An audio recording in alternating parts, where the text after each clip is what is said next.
Olá, Cláudio, bem-vindo ao Café Com. Olá, Sandra. Muito bem-vindo. Obrigada por estares aqui. Obrigada por teres aceito o meu convite para falarmos um bocadinho e para tomarmos o nosso cafezinho. Vem cá pagar. Okay. Boa. Obrigado eu pelo teu convite. É um prazer não só estar aqui a poder partilhar um bocadinho de mim, da minha atividade e da minha pessoa, enquanto empresário e enquanto pessoa. Tens muito para partilhar. Olha, Cláudio, e para começarmos, eu gostava muito que tu falasses um bocadinho sobre ti.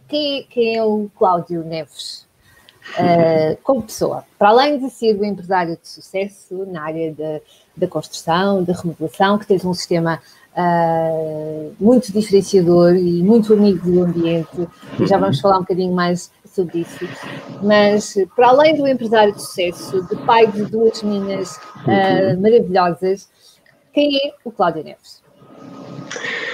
Quem é o Cláudio Neves? Olha, o Cláudio Neves nasceu aqui no Cadaval, onde eu resido atualmente. Ok. Estive imigrado com os meus pais, porque os meus pais são filhos de pais imigrantes. Vivemos em França durante 10 anos, entre os meus 3 e os meus 13. O que fez com que, com isso, eu aprendi uma língua, se calhar hoje é a minha segunda língua mãe, não é? Mas na altura era a minha primeira língua mãe, porque aprendi realmente, repara que esta faixa etária dos 10 anos, entre os 13 e os 13, é onde tu aprendes toda a essência da linguística e faz com que a minha comunicação eu às vezes até tenho algum sotaque, mesmo a falar português, com algumas palavras com nuances de francês, precisamente por isso, porque nesta tenra idade aprendi foi o francês e não o português. Exatamente. Eu, quando eu cheguei a Portugal, com 13 anos de idade, porque os meus pais...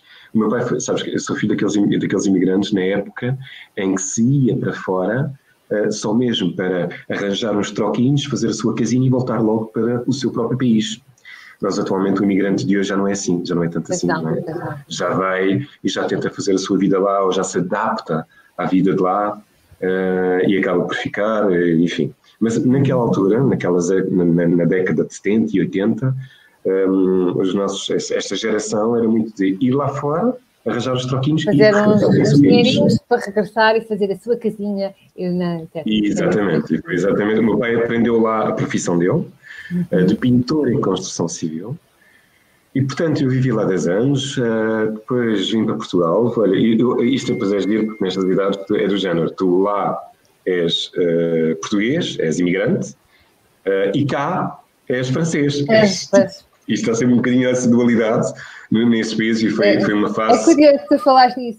As pessoas que trabalham noutro país, que são imigrantes, há um bocadinho essa sensação de terra de ninguém, não é? Lá é um pouco isso. Sentes-te a pertencer aos dois lados, mas quase que a não pertencer a lado nenhum, às tantas. É engraçado. Depois, a pouco e pouco, isso depois passa, como é lógico, não é? Depois, com o passar dos anos, entramos no país onde estamos e pronto. Olha, foi difícil para ti, aos 13 anos, uma vez que, tiveste ali a tua infância em França, e depois foi difícil para ti aos 13 anos, porque é a fase da pré-adolescência, voltares para Portugal e deixares, porque no fundo os teus amigos estavam lá, não é? Não foi muito fácil, ainda que eu sempre que vinha a Portugal, vinha sempre um mês de férias, o mês de agosto, o ritual do imigrante dessa altura, vinhamos sempre passar o mês de agosto a Portugal e pronto, já havia aqui, claro, numa aldeiazinha tão pequenina como isto é uma província, portanto é pequenino, toda a gente conhece toda a gente e tinha aqui já alguns amigos feitos também cá. Mas foi um período difícil mais no sentido de a adaptação, porque em França, e eu acho que no estrangeiro, de um modo geral, talvez não tanto agora, mas mesmo assim, acho que agora continua a haver um bocado assim, que eu tenho muita família lá fora, e eles continuam a viver muito assim, muito em comunidade, muito na casa uns dos outros. Nós temos muito cá em Portugal este lado de irmos ao café ou de irmos jantar fora facilmente, de irmos muito facilmente, vamos para fora, vamos a uma festa, vamos a um bailarico, lá não há isso, lá vivemos muito em comunidade e muito na casa uns dos outros.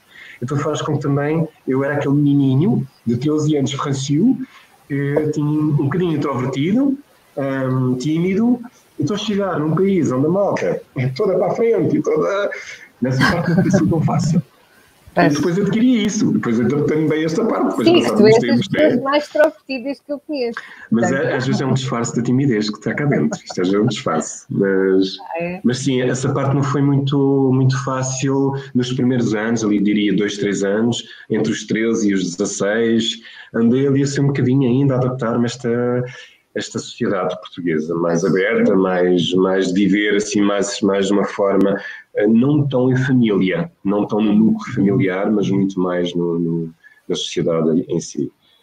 De resto foi só isso, porque de modo geral, pronto, sabes que nessas idades os miúdos adaptam-se bem, não é? Sim. Okay. A minha irmã então, na altura ela veio, porque eu tenho uma irmã que tem 8 anos a menos que eu, o que faz com que na altura tinha os seus 5 anos, para ela então isto passou completamente ao lado, não teve expressão, mas foi aquela fase de adaptação, mas foi relativamente fácil, foi interessante. Ok.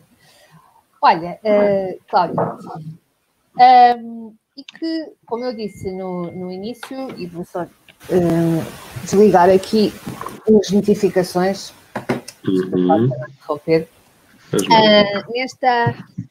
depois deste teu percurso e desta tua integração aqui em Portugal, tu hoje tens um projeto teu, a ADN, não é? A empresa. Como é que surge este projeto? Isto também teve um caminho que começou logo, praticamente, eu fiz a escola, só fiz o 12º ano, não cheguei a tirar nenhuma formação superior. Quando saí do 12º ano fui para a tropa e na altura o meu pai, como eu disse, aprendeu a profissão dele lá, pintor em construção civil, chegou cá em 86 e dedicou-se à atividade dele de pintura em construção civil, um trabalhador em nome individual, com uma equipazinha de 2 ou 3 pessoas sempre, e eu desde cedo, com os meus 13, 14 anos, já andava na labuta com eles nas férias, isto à bela portuguesa, portanto eu desde cedo que trabalhei nas férias, os meus 3 meses de férias e às vezes nas Páscoas, Natal, enfim, todo esse período já eu ia para a obra com o meu pai. Obra, neste caso na altura, era muito a parte dos revestimentos, pintura, impermeabilizações, era essencialmente isto que o meu pai se dedicava e que a empresa dele, mesmo que sendo uma empresa de registro individual, se dedicava. O que faz com que eu desde cedo adquira um know-how muito forte na questão de tudo o que tem a ver com as impermeabilizações, os revestimentos, as nossas patologias da construção portuguesa, porque a construção portuguesa, ainda que tenha um lado muito bom, que é o lado robusto, há uma forte preocupação com o lado robusto, sempre houve. Nunca houve tanto a componente de preocupação térmica, preocupação de ter a casa cuidada, a não ter infiltrações, condensações, não. Essa parte era muito descurada por parte dos construtores. Não sei se por falta de conhecimento, não sei se por falta de aprofundamento, não sei. Agora, mais recentemente, já se nota uma outra mentalidade. Completamente. Tanto na parte de quem o faz, como também na parte de quem mora, o próprio particular. Tem essa preocupação e já se preocupa em ir à procura, em pesquisar o que é que... Porque já vive, né? Quem neste momento constrói ou faz uma remodelação de uma casa, está numa faixa etária dos 30, 40, 50, 60, enfim. Ou seja, já viveu em casas destas. Eu acho que não há ninguém que não tenha vivido numa casa desconfortável. Tenha muito problema. Sim, sobretudo em termos de temperatura, não é? Porque normalmente as casas antigas são frias, não é? Não têm aquela preocupação com a parte térmica. Sim. E portanto, o que é que aconteceu depois com isto? Houve este percurso, eu mal saí da tropa, eu ainda andei aí a pensar que não queria muito, sabes que a relação pai e filha trabalhar nunca é uma coisa espetacular, tem sempre algumas os seus quês, o trabalhar com a família não é fácil. Trabalhar com a família não é nada fácil. Não é fácil. Eu quando casei em 2002, portanto no fim depois às tantas comecei a trabalhar com o meu pai e nessa altura era muito, essencialmente focados no tudo o que era revestimentos. E aí ganhei um know-how brutal. A nossa empresa era muito bem vista na questão de tudo o que envolvia revestimentos, impermeabilizações, pinturas, restauros, com o isolamento térmico que já o fazíamos na altura, que é revestir uma casa por fora, de maneira a lhe dar o conforto que ela não tem. Não é? Existe essa modalidade, que também existe no restauro. E portanto isto eu fui adquirindo esse know-how todo. Em 2002 o meu pai convida-me para ser sócio dele, eu caso, e ele achou que eu casando já tinha juízo, portanto vamos constituir uma empresa, e assim foi, constituímos uma empresa, o juízo estava cá, mas a relação pai e filho não era mudada por isso, não tinha qualquer tipo, e ainda que não nos dávamos-nos bem, ele como sócio, ou ele, aliás, ele como patrão, como entidade patronal, porque ele respeitava-me, porque cada um tinha a sua área, porque já como sócio tínhamos perspectivas talvez diferentes de ver as coisas e as coisas não estavam a resultar tão bem. Não por ele, talvez também por mim, porque eu respeito muito o meu pai e repara que tudo aquilo que eu tenho hoje de valores é ele que lhe devo. Claro. Ele sempre foi uma pessoa extremamente honesta, extremamente reta, correta, e por isso ele sempre teve uma reputação e exímia nesse aspecto, meu pai. E isso eu tenho isso e respeito imenso e tento... E herdaste isso também. Exato, tento fazer os meus passos da mesma maneira. No entanto, depois há nuances que não funcionam tão bem, mais na forma como... São perspectivas diferentes, não é? Pronto, claramente. Nada de mal, nada que um seja pior do que o outro, nada a ver com isso, é mesmo com a relação, eventualmente até humana, até às vezes no sentido de não ser tão fácil. Uma coisa é estás a discutir com alguém que é teu sócio, outra coisa é estás a discutir com alguém que é tua família. E às vezes não se joga tão bem. Pronto. Então em 2007 acabámos por nos separar, não foi muito fácil na altura pela parte emocional que isto envolve, como é natural. Não é? Claro. Que eu aceitei perfeitamente, mas hoje está tudo bem, mesmo na altura passar pouco tempo as coisas relativaram-se e ficou tudo bem. E foi a partir daí que eu então começo à procura do quê? Sabes que em 2007, 2008, de repente arrebenta a crise. Aquela crise. No setor Uma das crises, não é? Uma das crises. E então aí a crise faz com que o nosso core business era ligado só à parte dos revestimentos, das pinturas, tudo o trabalho que eu fazia era geralmente, de um modo geral, para empresas essencialmente. Ora, as empresas são as primeiras a sofrer, não é? Portanto, aquilo vai-se abaixo. Nessa altura foram só 200 e tal mil euros que eu perdi, que empresas me ficaram de ver, enfim. E foi muito duro, foi um período muito duro. Sim, principalmente então, na área da construção, essa altura que é que foi aí que disputou a crise. Eu sei que estava ligado de alguma forma à área de construção, isso é terrível. Foi aí que tudo começou, foi aí que realmente a parte económica quebrou toda. Então senti a necessidade de ir à busca de uma atividade que eu me sentisse confortável com ela, por ser dentro de algo que eu estava apto, mas que me permitisse trabalhar diretamente com o dono da obra. E aí temos que partir para a reabilitação, para a remodelação. Ou seja, tem que ser eu o empreiteiro geral, tem que ser eu a pessoa que vai gerir toda a obra, independentemente dela querer a minha área mais específica, do qual eu era mais forte, e a minha equipa, que eram os revestimentos, as pinturas, mas também ir à procura do canalizador, do eletricista, para integrar na minha equipa e dedicar-me a isso. E foi assim durante alguns anos. A grande mais-valia desta área, ou seja, a área que eu trazia de trás, a reabilitação, os revestimentos, a impermeabilização, permitiu ter-me aqui uma forte componente importante também nestas questões das reabilitações e das remodelações. Porque precisa muito disto, precisa muito de know-how também para revestir uma parede, para saber o que é preciso, aquelas problemas todos que a parede tem, de umidade. Já trazias essa bagagem toda de trás. Pronto, isso foi uma mais-valia, de facto. E começámos aqui a esgravar terreno e a ir à procura de clientes nesse sentido. A minha entrada no BNI ajudou-me imenso, em 2010, 2011, que eu entrei no BNI, ajudou-me imenso. Aqui, porquê? Eu estou no Cadaval, né? Eu vivo no Cadaval, a sede da empresa é no Cadaval, e é um meio pequeno, portanto é um meio pequeno, são os meios que também sofrem mais um bocadinho, não é? Depois às tantas, quando há uma crise, os meios pequenos ainda sofrem mais, porque, pronto, começam logo a ver, ainda para mais o meu meio aqui, vive muito, é da Pera Rocha, de algumas vinhas também, vendimas, agricultura, muito setor de agricultura. Ok. Olha, tu falaste um bocadinho do BNI, faz só um parênteses para quem nos está a assistir e que não sabe o que é o BNI. Não é um banco. De não é? De todo, é uma organização. Que é o BNI? Claramente, sim. É uma organização de networking que na altura me foi apresentado por um amigo meu de Lisboa, que fazia parte de um grupo, BNI Tagus, na altura. Convidou-me para ir a um grupo de empresários. E lá fui eu, eram 6 da manhã, fui na altura era no Hotel Sol Play, né, em Linda Velha, que reunia o BNI Tagus. Só estavam lá 11 empresários que faziam parte do grupo, mas estavam mais visitas, portanto estavam cerca de 15 a 20 empresários. Eu achei fabuloso. Eu achei fabuloso na altura, porque ainda por cima, repara, no setor da construção civil, não é uma coisa muito comum ouvir alguém, um empresário, queres ajuda? Precisas de ajuda em alguma coisa? Como é que eu te posso ajudar? Há alguma coisa que eu posso fazer por ti?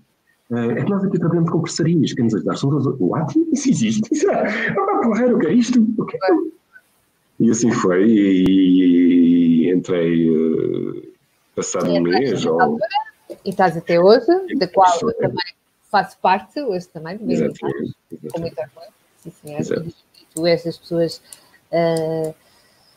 que se calhar não, com toda a certeza, que tem, respiras o espírito verdadeiro do BNI, respiras e transpiras o verdadeiro espírito do BNI, que é o dar para receber, não é? Portanto, o ajudar o outro, que sem dúvida depois traz sempre retorno, não é? Sem dúvida. Olha, Cláudio, essa empresa da qual tu hoje geres, que é a ADN, tem uma particularidade, portanto, dedicas-te à construção, à remodelação, mas há aí um elemento diferenciador, muito amigo daquilo que hoje se fala muito, a questão ambiental, não é? Posso falar um pouquinho sobre esse aspecto? Eu sempre fui dado um pouco estas questões de casas. Lá está, como eu vivia em França, eu conhecia uma realidade diferente na questão da habitação. Morares em casas confortáveis, em casas que têm uma forte preocupação com o conforto mais do que com a estabilidade. É claro que, a França não é um país em zona sísmica, nós estamos, e até aí tudo bem, mas isso não invalida termos na mesma preocupação da componente conforto e ecologia, com a preocupação de ter um consumo baixo, de ter casas eficientes, no fundo. E é engraçado porque em 2002, ou 2001, aliás, quando eu mandei fazer um projeto de arquitetura para construir a minha própria casa, falaram de um produto que eram uns blocos com frontes de EPS. EPS, para quem não sabe o termo, isto é um EPS, isto é poliestireno expandido, que é, no fundo, na gíria, que o cidadão comum conhece como o esferovite.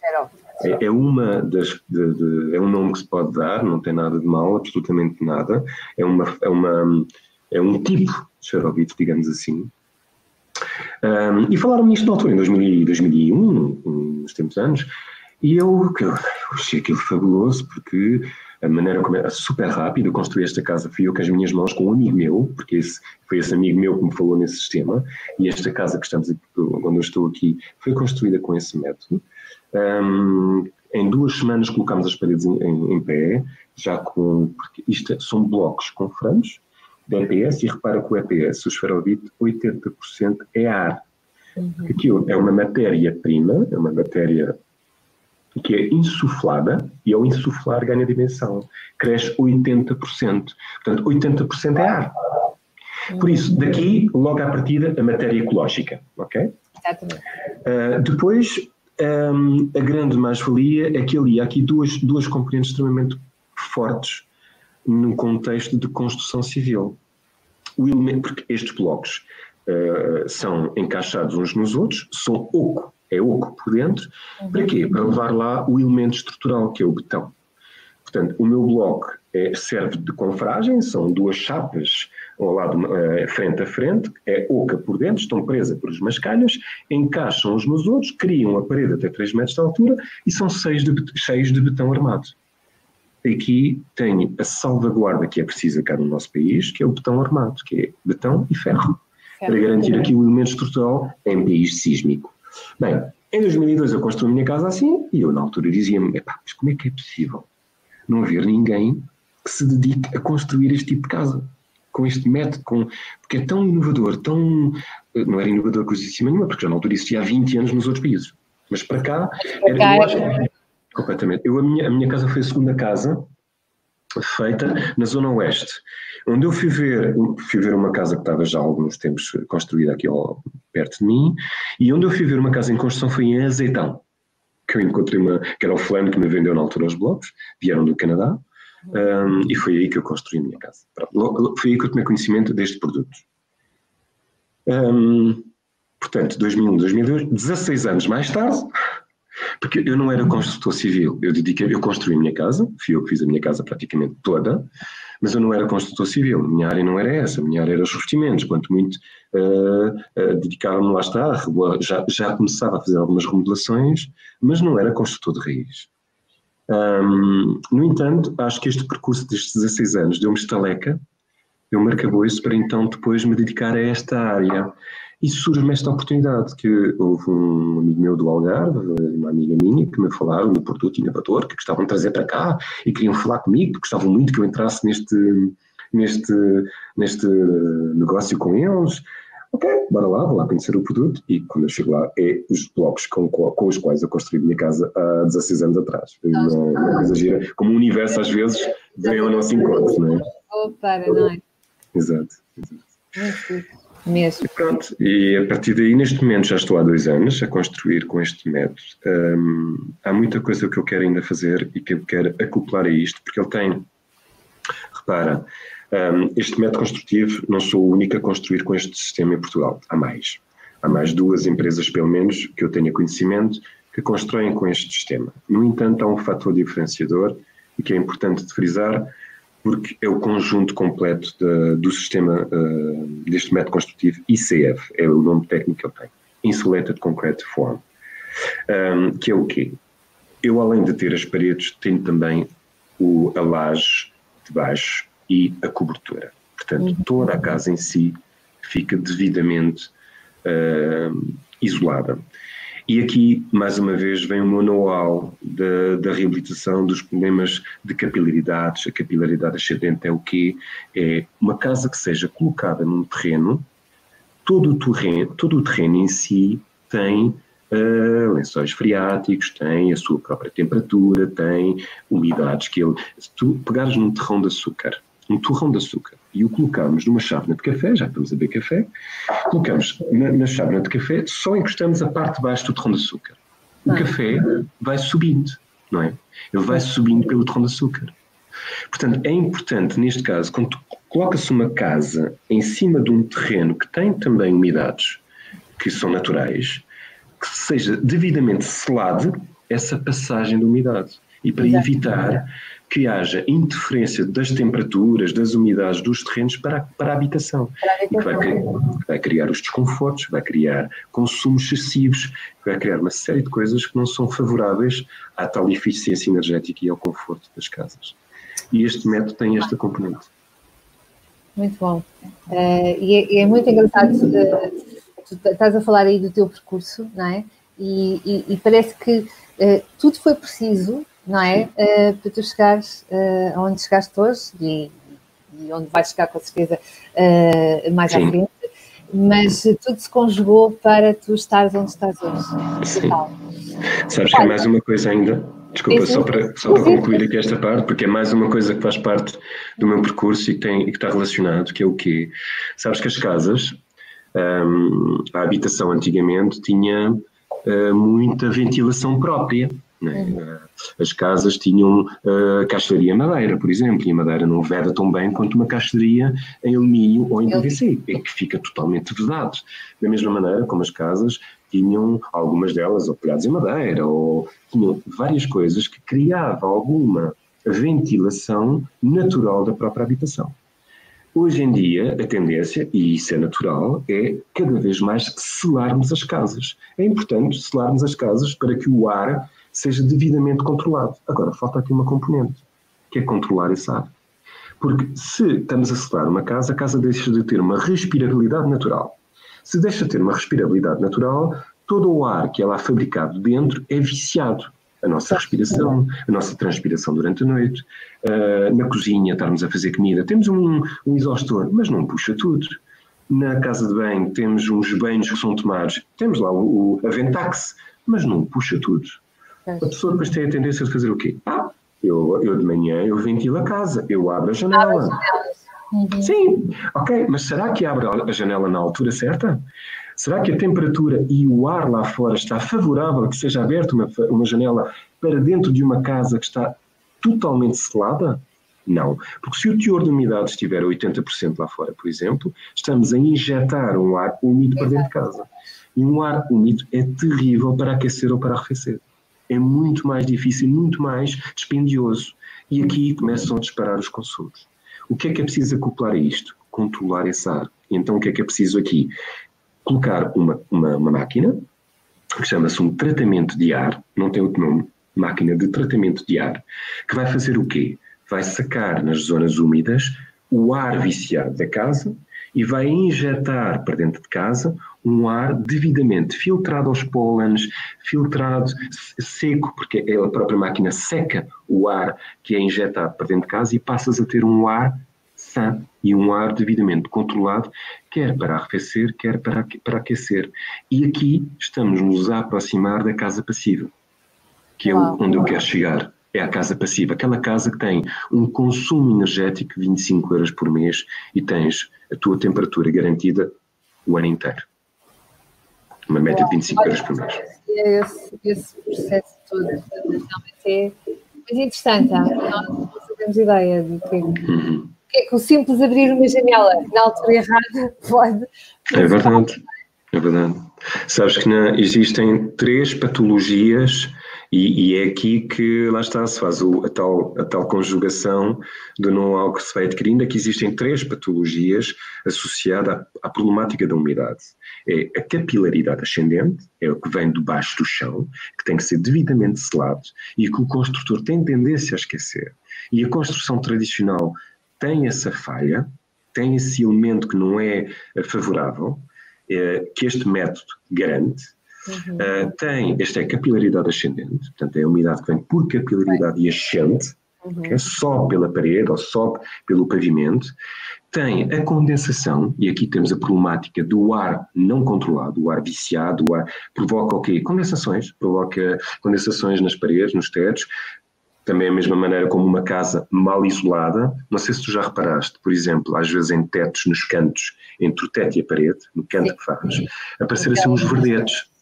Isto são as chamadas pontes térmicas, que é um elemento, uma viga, que está ali a fazer de apoio para a laje de cima. Essa viga não está isolada normalmente, porque a construção tradicional portuguesa tem um isolamento térmico ao meio. Então a viga não está isolada. Então esta parte de dentro está em contacto com o interior, o mesmo elemento está em contacto com o exterior, e isto chama-se uma ponte térmica. E tem tendência a criar condensações e tendência a criar esses verdetes. É mais uma questão que tem que ser resolvida, e essa muito ajudada também pelo tal tratamento de ar. E depois temos as infiltrações. As infiltrações já têm a ver com uma casa bem isolada, bem cuidada na parte das impermeabilizações, quer seja por telas, por telha, por pinturas, enfim. Pronto.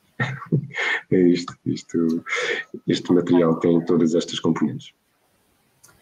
Ok, claro. Olha, de facto, isso é muito. Não fazia ideia da quantidade de informação que há para saber acerca da parte térmica de uma casa. Olha, Cláudio, tu para além de seres empresário, de sucesso, que tens ADN, portanto, tu fazes formações, fazes construção de raiz, utilizando este sistema que vais falar. Tu também tens uma equipa a teu cargo. Para além disso, de seres um empresário de sucesso, seres um líder de equipa, também tens pais, lindas. Como é que tu consegues conciliar todos estes papéis na tua vida? Se é que podes dar assim, algumas dicas para alguém que esteja a assistir e que também está com estes desafios todos dos vários papéis que tem que existir. Como é que estratégias é que tu podes dar incentivo ou para inspirar? Bem, eu aqui confesso que eu sou pai de facto de 2 meninas, sou um pai divorciado, tenho 2 meninas da qual tenho a guarda partilhada, portanto semana sim, semana não elas estão comigo. Faz com que o que é que eu essencialmente tento fazer é na semana que elas não estão, aí abuso um bocadinho mais de mim próprio e tento alargar meus horários e faço aqui um bocadinho mais um esforço adicional para... Não, o esforço adicional faço essencialmente na semana que eu estou com elas para estar com elas, para tentar pelo menos garantir aqui estar com elas e fazer essa salvaguarda de conseguir, pelo menos nos períodos onde elas estão disponíveis e eu tenho que estar também para elas. Confesso que parto muito por organização, agenda, tentar conciliar bem os horários.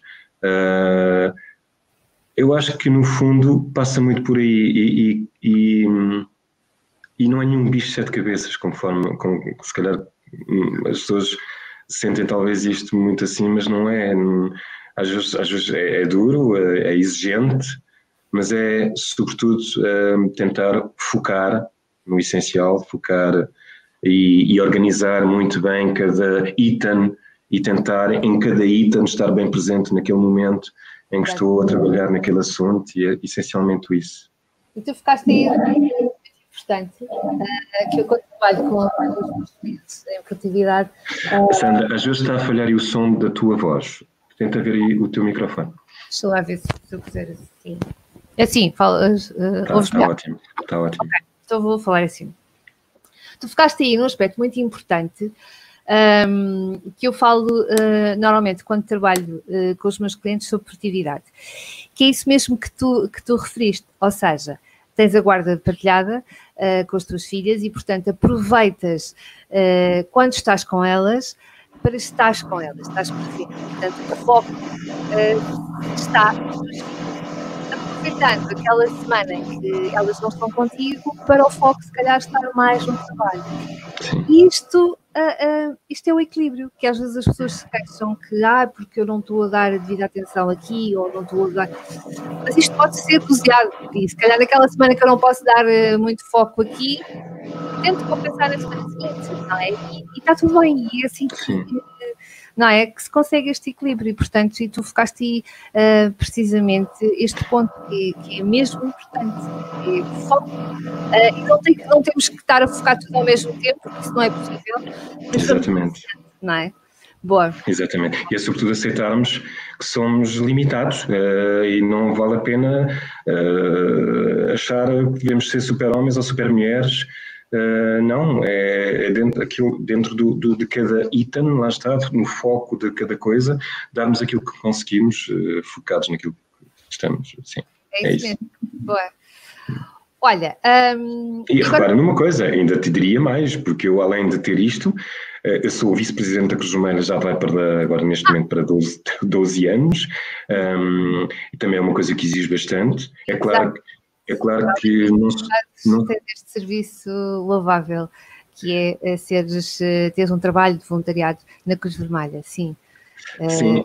E no fundo é como tudo, e acho que nós, por exemplo, nós às vezes quando estamos em reunião de direção, estamos ali todos, pedimos desculpa, agora esta semana não...